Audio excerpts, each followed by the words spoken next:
Hello YouTube, and welcome back to another book review from me, your host Logan Albright. A day late this week, but I've been traveling and there's nothing I can do about it. So sorry about that. I'll try to be back on schedule tomorrow. Next week, I should say, not tomorrow.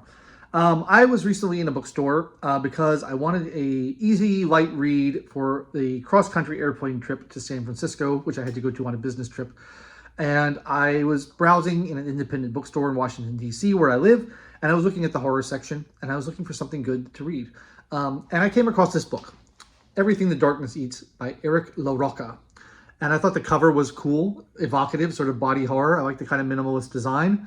I thought it looked interesting. It's got a lot of reviews. It's got a lot of awards that the author has won. He's apparently sort of a darling of the indie horror scene right now. This is his first novel. He's written several short story collections, and there are a lot of books of his in the store. All of his short story collections were there. And when I was out in San Francisco, I was shopping in bookstores there as well. And I saw, similarly in the independent bookstores, he's very well represented in the horror section. He's apparently very popular right now.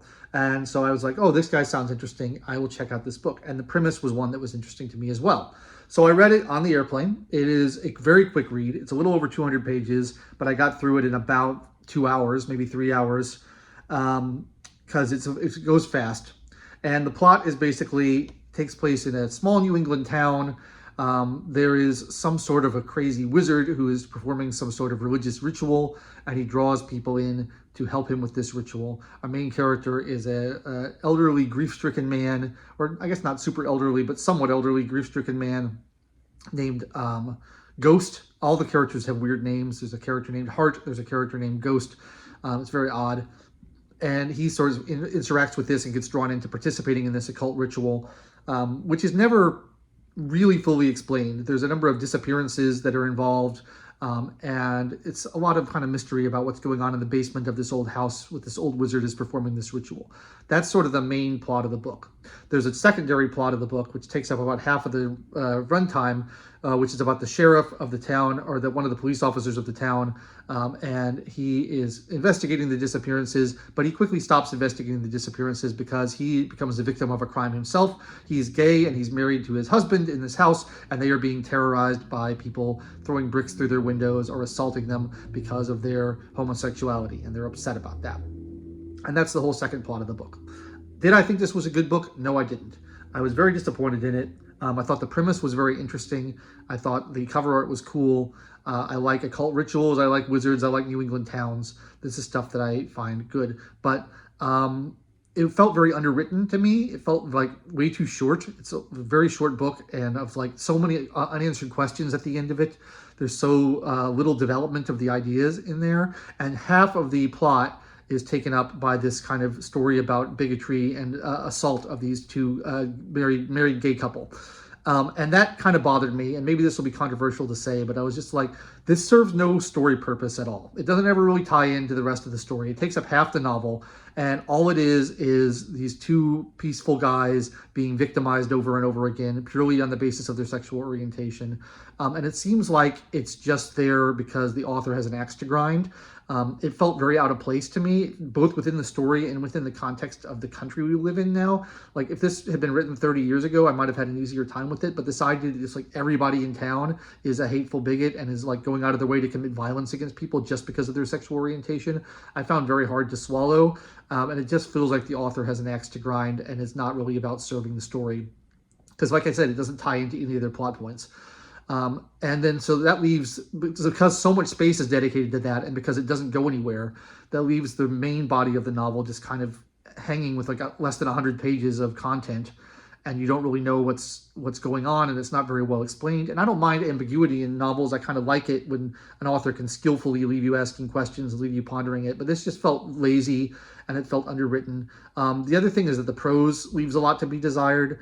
The author likes to reach for ambitious metaphors and similes, which, you got to admire ambition, but it is often unsuccessful. The similes and metaphors feel very forced. They feel like he's trying way too hard, and they are often fairly incoherent and don't really make sense in the context of that he's trying to use them in. It feels like just a literary device that he's trying to be, more experimental, but it doesn't quite work. So I thought the quality of the prose was amateurish. There's also typos and stuff in the book, which is fine. There's typos in my books too. It's very, very, very hard if you're with an independent publisher to not have typos in your books, but it did feel a little bit like a little bit more amateurish in that sense. And it's just, the story didn't go anywhere and it didn't pay off. There's a lot of kind of grotesque gore and body horror and stuff like that in there, which I don't mind at all. I'm very happy to read that kind of stuff, but it didn't really pay off in a way that I found satisfying. And I felt like so much space was wasted on the secondary plot that didn't go anywhere, that it was really disappointing to me, because I was looking forward to it and I thought it sounded like an awesome book. But I feel like, sometimes authors kind of let their political views interfere with their storytelling. And when you can really see what the author is trying to communicate on their sleeve, it sort of takes me out of the immersion of the story. And I don't like that. So I was quite disappointed in it. The other thing I should note is that this is the second edition of the book that I have here, and it's apparently been changed quite a lot, because I was reading reviews and it says that there's a new ending on the back cover. So I don't know what the original ending is, but based on the reviews I was reading, it appears that the original ending was a lot more positive and the new ending is a lot more bleak. So I can't really compare them because I haven't read the original one, but the revised edition has a new ending. It also seems like some character names were changed, which is confusing to me. I don't know why you would change character names in a new edition of your book. But if you do buy it, this is the second edition, and I don't know what the first edition looks like, but they are different.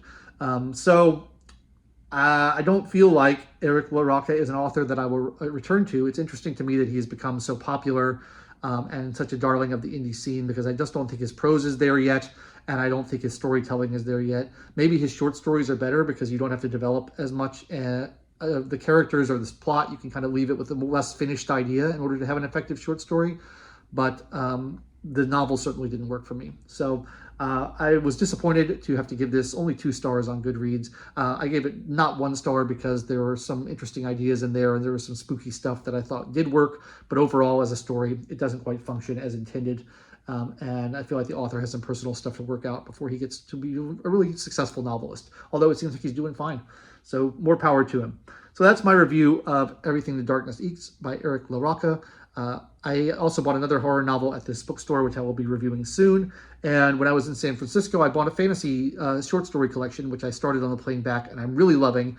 So I will review that shortly too. So there'll be some good stuff coming up next week. If you enjoyed this review, please like the video, subscribe to the channel, click the bell for notifications, leave me comments down below. If you've read anything by Eric LaRocca, I'd like to hear your thoughts on it.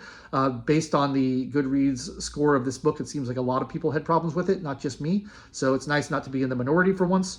But I will be back next Wednesday with another book review for your viewing pleasure. So be sure you check that out. Until then, I've been your host, Logan Albright. Thanks so much for watching, and I will catch you next time.